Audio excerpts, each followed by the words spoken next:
Breast cancer പല type breast cancer ഉണ്ട്. അത് ബ്രസ്റ്റ് ക്യാൻസർ വരുന്നത് എങ്ങനെയാണെന്ന് നമ്മൾ ആദ്യം മനസ്സിലാക്കണം.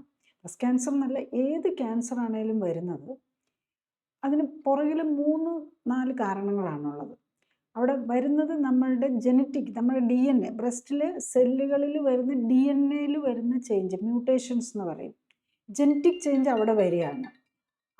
അത് ഈ ജനറ്റിക് ചേഞ്ചാണ് നമുക്ക് മ്യൂട്ടേഷൻസ് ഉണ്ടാക്കി അത് അക്യുമുലേറ്റഡാണ്. ഒരു മ്യൂട്ടേഷൻ കൊണ്ടൊന്നും ഒരു സെല്ല് ക്യാൻസർ സെല്ല് ആകുകയില്ല. അത് മൾട്ടിപ്പിൾ മ്യൂട്ടേഷൻസ് വന്ന് ഈ ക്യാൻസറിന് നമ്മളുടെ ബോഡി നമ്മളെല്ലാം ഒരു റിതമിലും ഒരു കൺട്രോളിലുമാണ് പ്രവർത്തിക്കുന്നത്.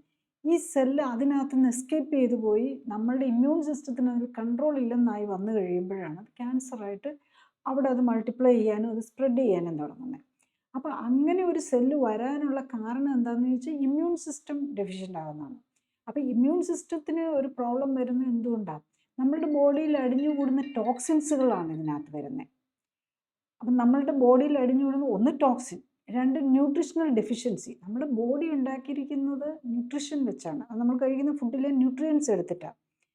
ഓൾമോസ്റ്റ് 57 ന്യൂട്രിയൻസ് ആണ് വേണ്ടി വരുന്നത്, ഇൻക്ലൂഡിങ് ഓക്സിജൻ ആൻഡ് വാട്ടർ.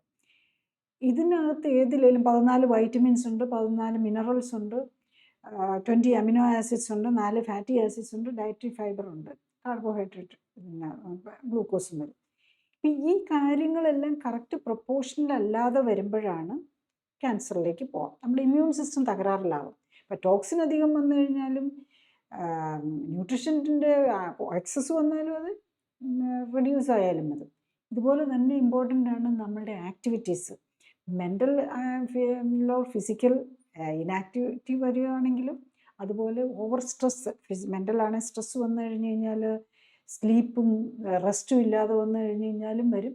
അതുപോലെ നമ്മുടെ രക്തയോട്ടം, വ്യായാമം അല്ലെങ്കിൽ ഫിസിക്കൽ ആക്ടിവിറ്റി, എക്സസൈസ് വെച്ചിട്ട് രക്തയോട്ടം വന്നില്ലെങ്കിലും ഈ ഒരു പ്രോബ്ലം തന്നെ വരാവുന്നതാണ്.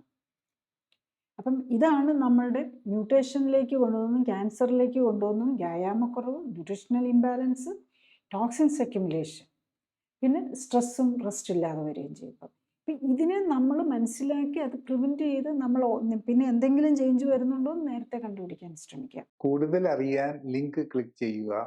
കൂടുതൽ വീഡിയോകൾക്കായി സബ്സ്ക്രൈബ് ബട്ടൺ അമർത്തുക.